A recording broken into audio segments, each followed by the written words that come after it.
Hello everyone, welcome to Economics Window by Garima Singh.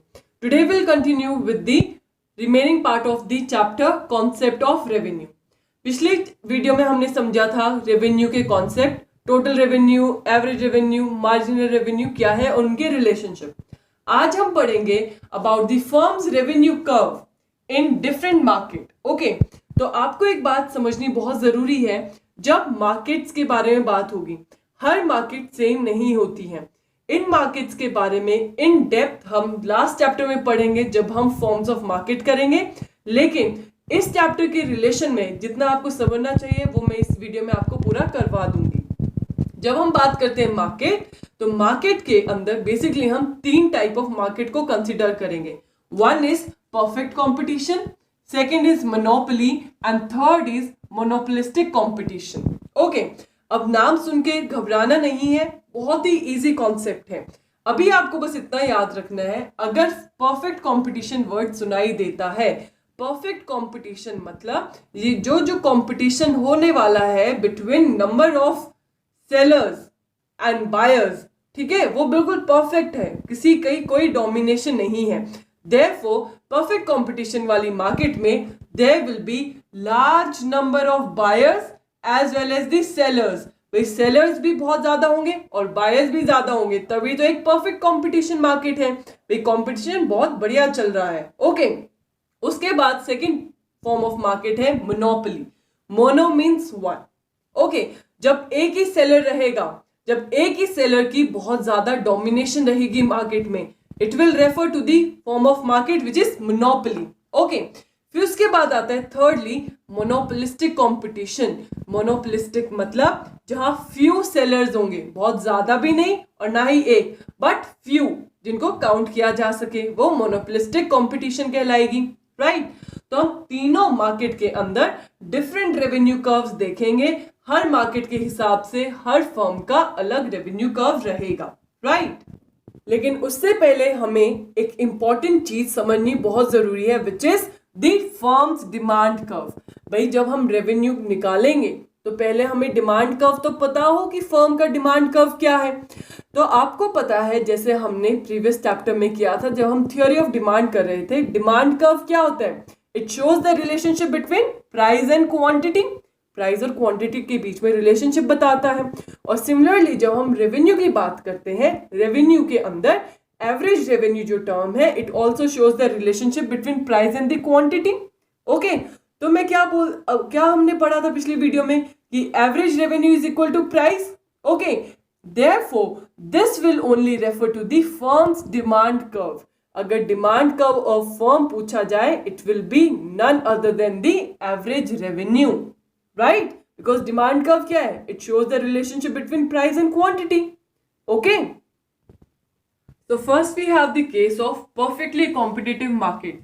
अगर perfectly competitive market है तो अभी आपको पता है there are large number of sellers as well as buyers in the market. Okay, so here the firm is the price taker.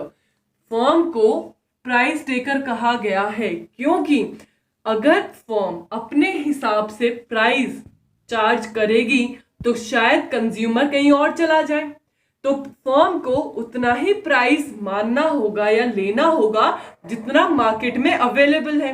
Okay, जो prevailing price चल रहा होगा because of the large number of sellers available in the market.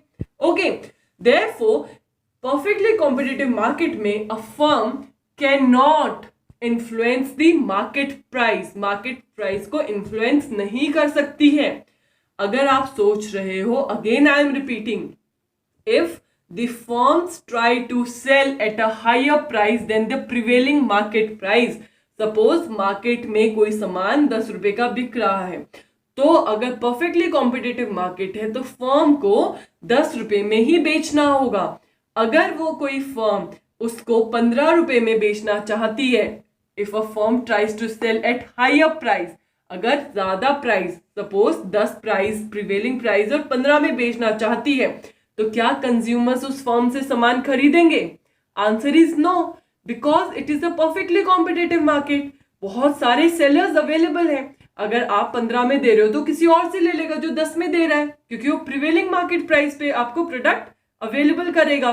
Right, यही reason है, अगर firm इस perfectly competitive के case में अगर हायर प्राइस पे सेल करने की कोशिश करेगी then the prevailing market price, then it will lose its customer, वो अपने कस्टमर लूज कर देगी because of the availability of large number of sellers. Okay, इसलिए हमें कहते हैं कि परफेक्टली कॉम्पिटिटिव मार्केट में the firm had to accept, firm को एक्सेप्ट करना पड़ेगा द प्रिवेलिंग मार्केट प्राइस, जो मार्केट प्राइस चल रहा होगा, which means AR average revenue will become constant, क्योंकि यहां प्राइस कांस्टेंट है और अगर एवरेज रेवेन्यू कांस्टेंट है it will lead to the marginal revenue to be constant, तो मार्जिनल रेवेन्यू भी कांस्टेंट हो जाएगा। अगर आपको और ज्यादा क्लैरिटी चाहिए इस कॉन्सेप्ट पे, आप देखिए टेबल और इसका डायग्रामेटिक रिप्रेजेंटेशन, आपको और ज्यादा क्लैरिटी मिलेगी। Right, now let's see the table. यहां मेरे पास आउटपुट की यूनिट है 1 2 3 4 AR क्या है मेरा? Constant here, which means my prices are constant. Okay, क्योंकि प्रिवेलिंग प्राइस के हिसाब से चलना पड़ेगा।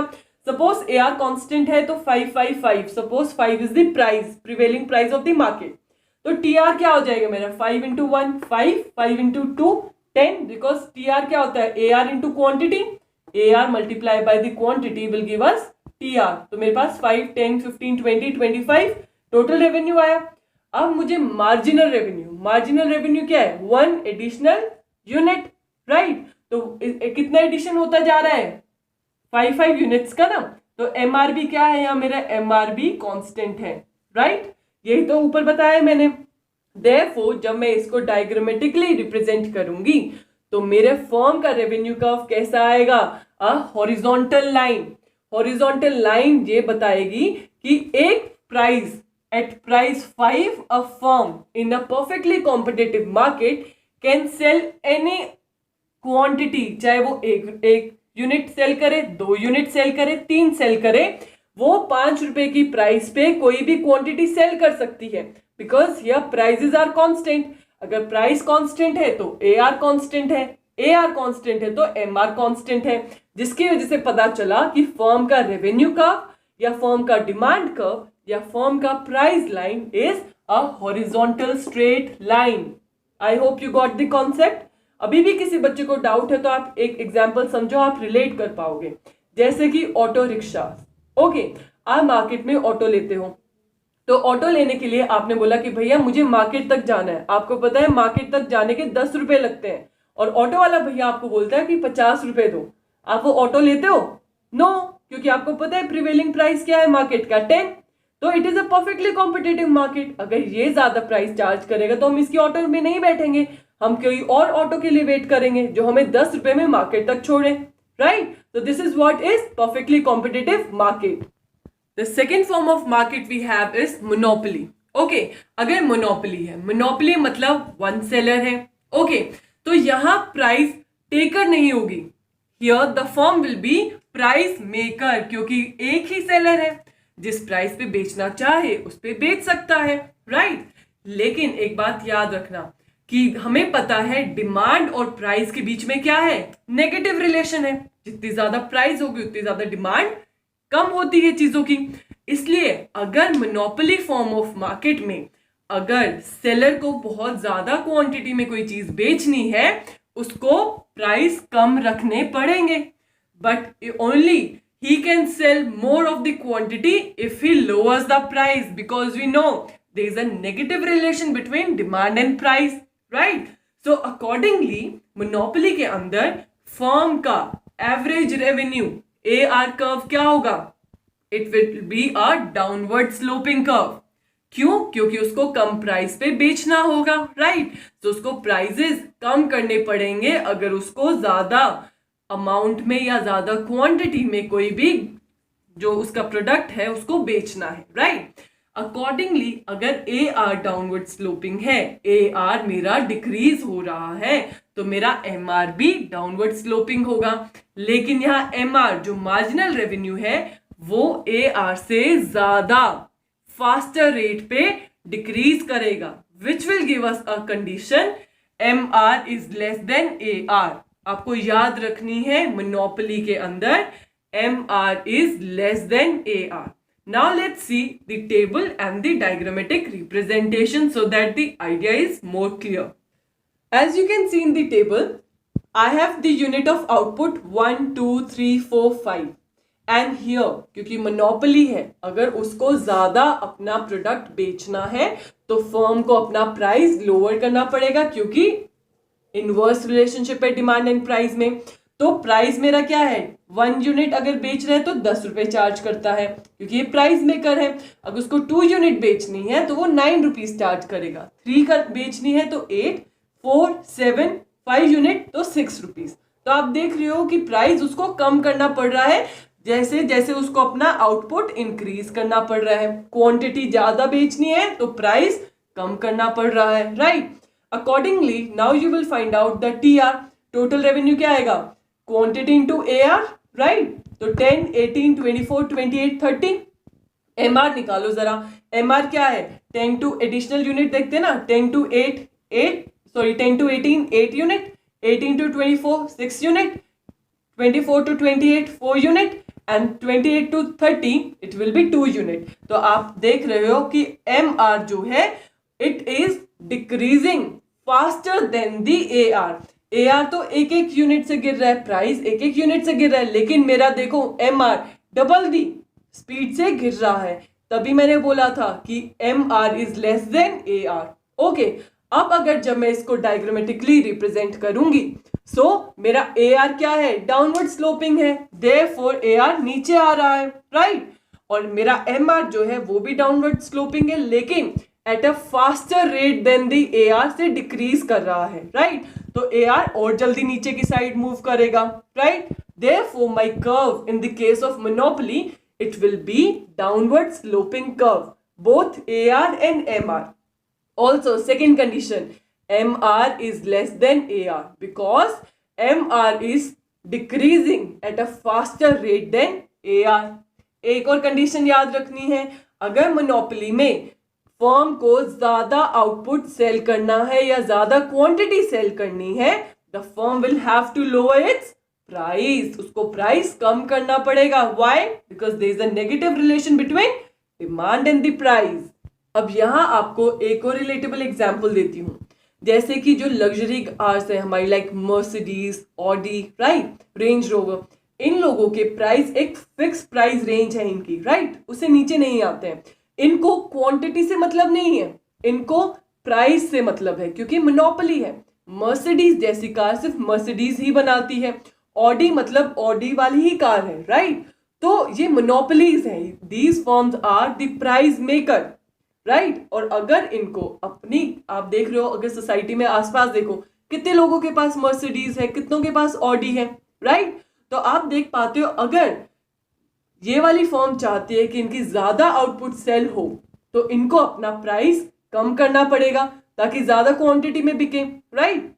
लेकिन इनके प्राइस क्या है, these firms are the price maker, उन्होंने कोई स्टैंडर्ड सेट किया है, right. So these are the monopoly example. The third form of market we have is the monopolistic market. Monopolistic मतलब few sellers, right? So इसका all the way it is similar to the monopoly market only, but the major difference here is that AR is more elastic. Elastic का मतलब क्या है, यहाँ थोड़ा ज्यादा reaction देगा AR, right?